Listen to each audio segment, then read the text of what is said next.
त्वमेव सर्वं कल्विदं ब्रह्मासि त्वं साक्षादात्मासि नित्यं ऋतं वच्मि सत्यं वच्मि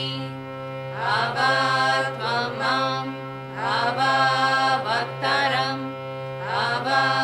श्रोतारम् दातारम् धातारम् नूतनम् शिष्यम् पश्चातात् पुरस्तात् अवोत्तरात् दक्षिणात्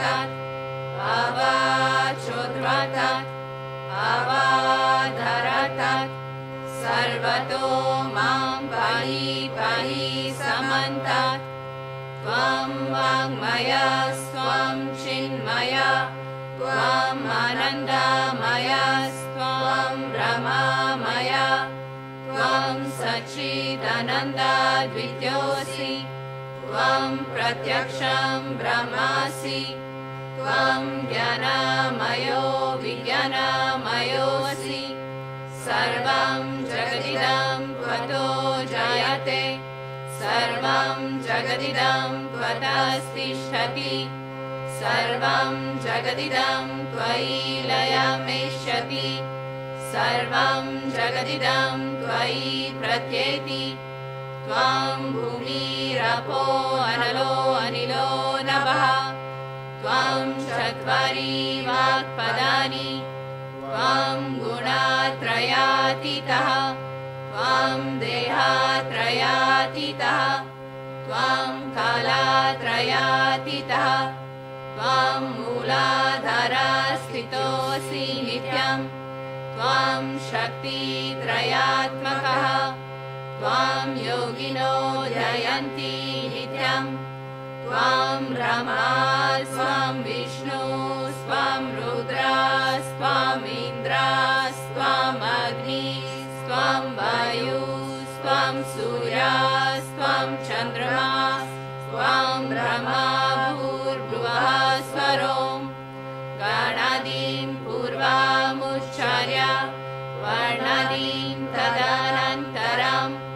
अनुस्वारः परातरः अर्धेन्दुलसितं तारेण रुद्धम् एतत् तव मनुस्वरूपम् गकारः पूर्वरूपम् आकारो मध्यमरूपम् अनुस्वाराश्चान्त्यरूपम् बिन्दुरुत्तररूपम् नादः सन्धानं सहिता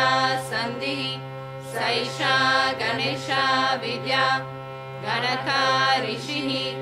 निषद् गायत्री छन्दः गणपतिर्देवता ॐ गं गणपतये नमः एकदन्ताय विद्महे वक्रतुण्डाय धीमहि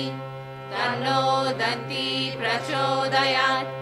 एकदन्तं चतुर्हस्तं पाशमङ्कुशधारिणं